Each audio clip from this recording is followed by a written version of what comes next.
PSG vient de battre Arsenal en finale de Ligue des Champions. Un match tendu, un match fermé par moments, qui s'est conclu par une séance de tir au but. Mais au-delà du trophée, au-delà de la performance, il y a déjà des questions qui s'agitent autour de ce match entre le PSG et Arsenal. Est-ce que Arsenal a perdu cette finale parce qu'ils ont voulu trop contrôler le match? Et le PSG a-t-il gagné justement ce match en gardant son identité de jeu? Parce que sur le fond, le débat est là. En finale, une équipe, est-ce qu'elle doit jouer pour gagner ou bien est-ce qu'elle doit jouer pour ne pas perdre? Et aujourd'hui, on va essayer d'expliquer justement ça. Pourquoi est-ce qu'il y a certains entraîneurs qui priment l'audace même dans une finale de Ligue des Champions ou bien dans n'importe quelle finale?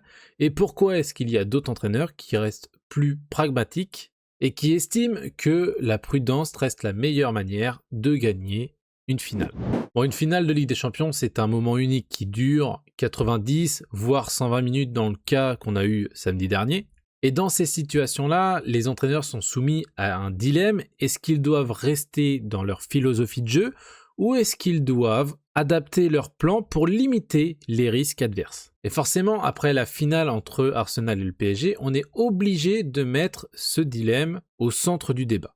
Parce qu'on a eu d'un côté un PSG qui a gardé son identité, qui a voulu gagner par le jeu, tandis qu'on a eu une équipe d'Arsenal qui s'est adaptée à son adversaire parisien et qui a préféré privilégier la maîtrise défensive et le contrôle des espaces. Alors, est-ce que les entraîneurs doivent être audacieux en finale?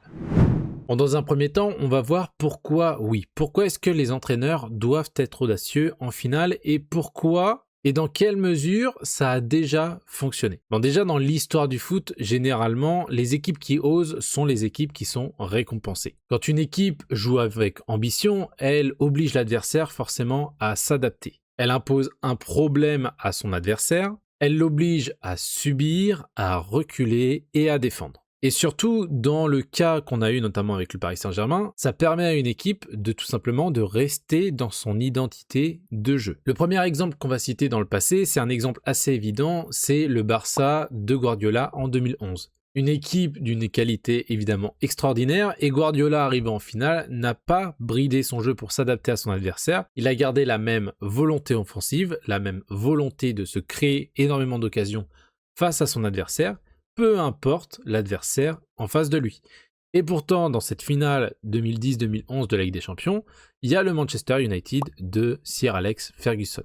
Le Barça presse haut, le Barça maîtrise le ballon et attaque sans cesse. Et le résultat suit son cours puisqu'ils gagnent 3-1 cette finale contre Manchester United. Et la démonstration qu'ils ont montrée ce soir-là permet de considérer le Barça à cette époque-là comme une des meilleures équipes du monde. Et a posteriori, avec l'histoire qu'on a, on sait que c'est l'une des plus belles performances en finale de Ligue des Champions. Le Barça n'a pas changé pour la finale, ils ont joué comme le Barça et ils ont gagné comme le Barça. Le deuxième exemple, il va nous faire un peu plus mal en termes de français, c'est la finale entre l'Argentine et la France en 2022. Évidemment, on a perdu cette finale au tir au but, mais il faut dire quand même que l'équipe de France, pendant plus d'1 heure de jeu, ne voit pas le jour. Et pourtant, Scaloni aurait pu renier entre guillemets ses principes avec l'Argentine et subir évidemment contre une équipe de France qui, à ce moment-là, paraît plus forte. Mais la Seleção de Scaloni a montré énormément de qualité sur cette finale. Ils n'ont pas attendu, ils ont montré de l'audace et justement en mettant de l'agressivité, en mettant du pressing haut et bien évidemment une volonté de jouer cette finale et de ne pas la subir. Et cette ambition permet notamment à la Seleção de dominer la France sur cette finale, même si on sait qu'à la fin du match, un Mbappé en feu nous a permis de revenir sur l'équipe d'Argentine. Il faut avouer que sur cette finale, les plus ambitieux, c'était quand même les Argentins. Et la dernière équipe dont on va pas parler d'un match précis, on va parler plus d'une équipe qui a cette philosophie d'être toujours ambitieuse dans le jeu et de toujours avoir la volonté de jouer. Cette équipe, c'est le Bayern, parce qu'à mon sens, le Bayern, peu importe les époques sur les 15-16 dernières années où ils sont au devant de la scène chaque année en Ligue des Champions en Europe, au-delà d'être constamment un favori, c'est constamment une équipe qui est portée vers l'offensive. Peu importe les coachs, peu importe les joueurs, il y a toujours une volonté de progresser et de se créer énormément d'occasions. On l'a vu notamment en demi-finale contre le PSG, même si ça reste une demi-finale, ils ont gardé cette ambition dans le jeu, mais on la retrouve évidemment sur les finales qu'ils ont eu à faire dans la décennie des années 2010 et même contre le PSG pendant l'année Covid. Et au-delà de leur victoire de la part du Bayern, ce qu'on retient aussi, c'est toujours leur manière de jouer et leur volonté de jouer vers l'avant. Que ça soit aujourd'hui avec Olise, Diaz, Harry Kane, mais aussi à l'époque avec notamment Ribéry et Robben sur les côtés. Alors pourquoi est-ce que l'audace séduit autant ? Déjà parce que le football, c'est un spectacle. Au-delà d'être une simple confrontation sportive, c'est aussi un spectacle pour des milliers de gens. Et généralement, les supporters acceptent plus facilement une défaite quand il y a du jeu, plutôt qu'une élimination sans n'avoir rien tenté. Quand une équipe prend des risques, on sent que même si la défaite vient après, les joueurs ont eu la volonté de tout donner. Et c'est souvent ça en fait qui va marquer les mémoires des supporters. Alors il y a aussi des cas où non, la prudence est peut-être le meilleur moyen d'obtenir un résultat. Mais cette vision, elle a forcément des limites. En effet, dans un premier temps, ce qu'il faut savoir, c'est que cette philosophie est liée à des entraîneurs qui ont juste la volonté de respecter le jeu, c'est-à-dire de vouloir juste gagner. Et parfois, la meilleure façon de gagner, c'est tout simplement de ne pas se découvrir. J'ai fait notamment l'exemple à travers la vidéo de Chelsea et de leur titre en 2012, où cette équipe de Di Matteo qu'il a récupérée au cours de la saison est une équipe de survivants. Ils passent les tours de Ligue des Champions petit à petit. Ils arrivent à éliminer un Barça qui est beaucoup plus fort et qui est tenant du titre de la Ligue des Champions en étant un bloc très organisé défensivement et qui exploite à fond ses occasions face au but. Et quand il se retrouve face au Bayern diminué, dans un stade allemand qui est acquis à la cause du Bayern en finale de Ligue des Champions 2012, le Chelsea de Di Matteo conserve cette volonté d'être très organisé défensivement, de ne rien produire offensivement, ou très peu. C'est peut-être le match le plus absurde en termes de stats sur une finale de Ligue des Champions, mais à la fin, c'est Chelsea qui s'impose face au Bayern. Et personne ne va retirer cette finale des Blues parce que tout simplement, ils avaient mangé leur pain noir pendant la saison précédente, un petit peu comme le PSG sur ces années qatari. L'autre exemple qu'on peut prendre plus récemment, c'est le Real Madrid 2022 d'Ancelotti. Cette équipe de Madrid d'Ancelotti subit sur les quarts de finale, sur les demi-finales et en finale également. En huitième de finale, ils éliminent le PSG en étant quand même dominants sur leur terrain à Bernabéu, mais en quart de finale, ils subissent totalement la loi de Chelsea qui est champion en titre la saison passée et mine de rien arrivent à s'imposer en étant cliniques sur ces occasions. Ils vont répéter les mêmes séquences contre City de Guardiola en demi-finale, qui était le finaliste de la saison passée, et la finale contre Liverpool est du même acabit. Un Real Madrid qui va souffrir sur cette finale, qui va ne faire que 4 tirs sur 90 minutes et qui pourtant va s'imposer grâce à un but de Vinicius. Et le dernier exemple qu'on va avoir, ça va être sur une équipe nationale, ça va être la Grèce en 2004.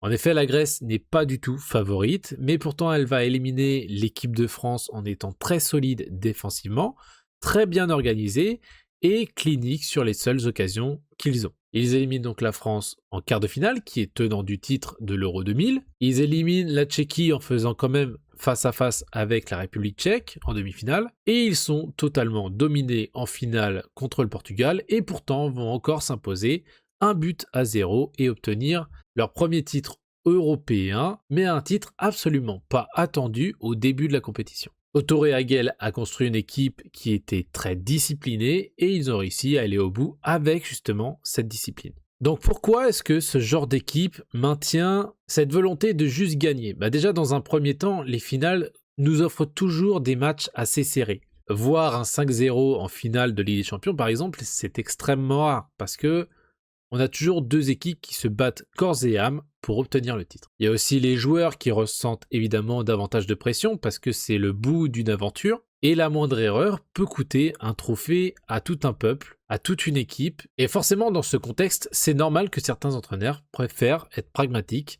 et sécuriser le jeu. Après tout, les trophées restent dans les vitrines, pas les belles intentions. Et c'est là qu'on revient à notre finale de samedi soir entre le PSG et Arsenal. Parce qu'en fait, ça illustre deux visions du foot qui sont bien différentes entre Arteta et Luis Enrique. Le PSG a choisi de rester fidèle à ses intentions de jeu. Paris a cherché à jouer, Paris a cherché à créer du jeu. Ils ont cherché à attaquer, à prendre des initiatives. Et de son côté, Arsenal a semblé plus hésiter. Et en effet, après le premier but qu'ils ont inscrit assez tôt dans le match, ils n'ont pas totalement assumé en fait leur potentiel offensif. Ils se sont énormément reposés sur leur capacité défensive et malheureusement, cette capacité défensive a failli sur une séquence et a donné le penalty pour Dembélé. Et c'est peut-être là le vrai problème, parce que l'équipe d'Arteta a extrêmement bien défendu.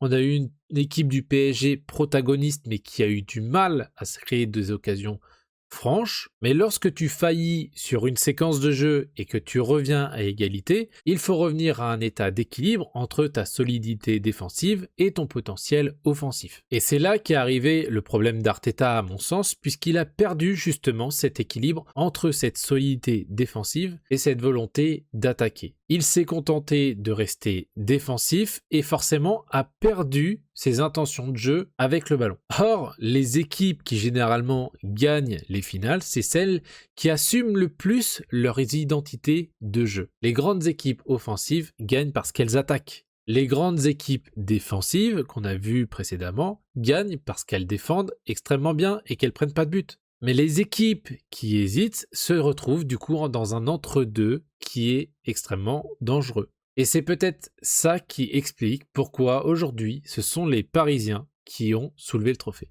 Car au-delà de la victoire, Paris en fait a donné le sentiment d'être fidèle à ses principes. Et c'est pour ça qu'en fait des supporters neutres, des supporters simplement du football, ont préféré que ça soit tout simplement le PSG qui gagne ce soir-là. Parce que si Arsenal avait gagné le titre ce soir-là, ils auraient sans doute gagné un trophée, mais est-ce qu'ils auraient gagné le cœur du grand public? Pas forcément. Et comme le PSG de cette saison, ou encore le Bayern sur ces dernières années, et encore plus cette année à mon sens, parce que le Bayern cette année a vraiment montré des grandes qualités offensives, équivalentes au PSG, les équipes qui marquent l'histoire ne sont pas forcément celles qui gagnent le plus. C'est souvent ceux qui gagnent en restant eux-mêmes. Alors, est-ce que les entraîneurs doivent être plus audacieux en finale? Peut-être. Pas forcément. Mais ils doivent avoir au moins la capacité d'assumer pleinement leurs identités.